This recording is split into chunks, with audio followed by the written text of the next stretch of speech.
प्राचीन काल में आर्ष कश्यप की पत्नी दिति से दो बलशाली पुत्र उत्पन्न हुए, हिरण्यकश्यप और हिरण्याक्ष। दोनों ही दैत्य असाधारण बल और पराक्रम से संपन्न थे।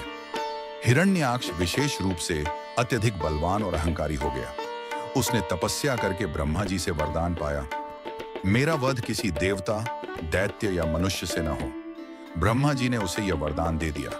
वरदान पाकर हिरण्याक्ष और भी उद्दंड हो गया।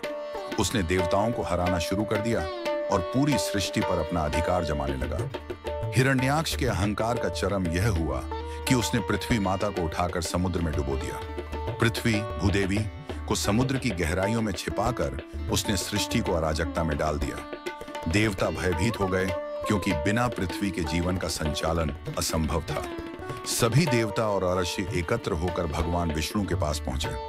उन्होंने विनती की, हे जगत पालक, पृथ्वी को बचाइए, हिरण्याक्ष का आतंक हराइए।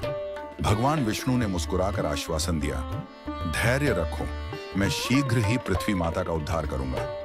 तभी भगवान विष्णु की नासिका से एक अद्भुत स्वरूप प्रकट हुआ।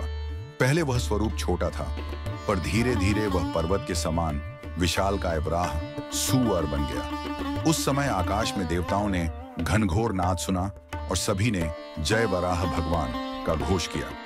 वराह का रूप देखकर ब्रह्मा जी और सभी अर्षि स्तुति करने लगे। भगवान वराह समुद्र में कूद पड़े। उनका विशाल शरीर जल में तैरता हुआ प्रतीत हुआ और उनके दांतों से प्रकाश फैल रहा था। वे गर्जना करते हुए समुद्र की गहराइयों में पहुंचे। वहां उनका सामना हिरण्याक्ष से हुआ। हिरण्याक्ष ने कहा, कौन है जो मेरे साम्राज्य में घुस आया? क्या तुम मेरी शक्ति को चुनौती देते हो? भगवान वराह ने गंभीर स्वर में कहा, अधर्म का अंत निश्चित है। मैं पृथ्वी माता को उनके स्थान पर स्थापित करने आया हूं। दोनों में भयंकर युद्ध हुआ। गदा प्रहार, घूंसे, गदा युद्ध और लाठी से आघात होते रहे। देवता ऊपर से भय और उत्साह में युद्ध देख रहे थे। अंततः भगवान वराह ने अपनी गदा के प्रहार से हिरण्याक्ष का वध कर दिया।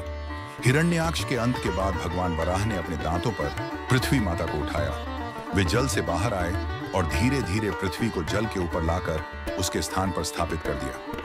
पूरे ब्रह्मांड में आनंद और शांति छा गई। देवताओं ने फूलों की वर्षा की और स्तुति की, जय नील वराह जगत पालक विष।